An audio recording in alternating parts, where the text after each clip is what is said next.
तो ये वीडियो आपने देखी, इसमें आप अच्छे से समझ गए होंगे कि गाजा पट्टी के अंदर जो ग्राउंड पे फोर्स है इसराइल की, उनको बुरी तरीके से हमास के मिलिटेंट जवाब दे रहे हैं और हर तरीके से इस जंग में आगे चल रहे हैं। लेकिन इसका मतलब ये बिल्कुल नहीं है कि इसराइल पीछे हट गया या फिर इसराइल पीछे हटेगा। लगातार इसराइल की तरफ से हवाई हमले गाजा पट्टी के अंदर किए जा रहे हैं और जो जेनोसाइड इसराइल की तरफ से हो रहा है उसके चलते अब तक 25,000 लोग गाजा पट्टी के अंदर मारे जा चुके हैं। कल की अगर हम बात करें तो एक रिपोर्ट हमारे पास में आ रही है गाजा के एक रिपोर्टर से, ये वीडियो आप देखिए।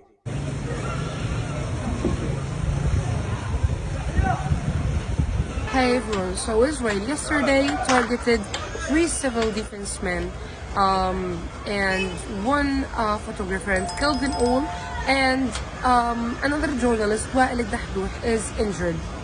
So the thing is, they were all wearing vests, all of them, different colors, same thing, wearing vests to try to protect themselves, but they were killed and injured. So no one is protected in Gaza. No one is safe in Gaza. No place is safe in Gaza. We are all subjected to the same killing machine. तो जैसा कि इस reporter ने बताया कि Gaza पट्टी के अंदर कल भी इसराइल की आर्मी ने 3 रेड क्रोसेंट के जो मेंबर होते हैं, यानी कि जो मेडिकल टीम के लोग थे और जो वहां की सिविल डिफेंस की आर्मी है, जो फंसे हुए लोगों को बाहर निकालती है और उनको सही जगह पर पहुंचा रही है, ऐसे 3 से 6 लोगों को इस्राएली आर्मी ने टारगेट किया और उनको मार गिराया। इसके अलावा जब जहां पर हमले हो रहे हैं टाइम पर वहां पर एम्बुलेंसेस का ना पहुंच पाना और उस वजह से भी लोगों को इलाज ना मिल पाना, जिसकी वजह से भी गाजा पट्टी के अंदर लगातार जो है शहीदों की संख्या बढ़ती जा रही है। तो इस पहलू से अगर हम देखें तो गाजा पीछे चल रहा है, क्योंकि गाजा के अंदर जो नुकसान हो रहा है वह केवल सिविलियंस का हो रहा है, यानी कि आम आदमियों का हो रहा है, आम बच्चों का हो रहा है, जिनका इस जंग से कोई लेना देना नहीं है। लेकिन वहीं इसराइल और हमास के मिलिटेंट की अगर हम बात करें तो इसराइल पूरी तरीके से इस जंग में पीछे होते जा रहा है।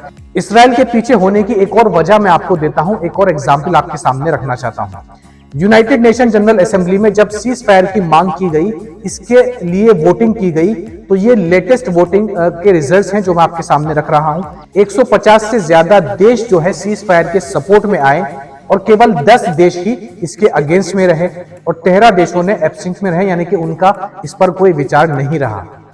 तो 150 से ज्यादा देशों का सीज फायर को सपोर्ट करना यह भी दिखाता है कि इसराइल के सपोर्ट में पूरी दुनिया नहीं है और इतने लोग चाहते हैं कि इसराइल की तरफ से जो जेनोसाइड आम इंसानों पर हो रहा है, सिविलियंस पर हो रहा है, वह बिल्कुल रुक जाना चाहिए। तो हर तरीके से इसराइल अब ये जंग हारता हुआ नजर आ रहा है, क्योंकि ये हमास के मिलिटेंट को नहीं मार पा रहा, ना उनको ढूंढ पा रहा है। इसी वजह से वहां के सिविलियंस पर हमला कर रहा है और गाजा पट्टी में अपना आतंक फैला रहा है।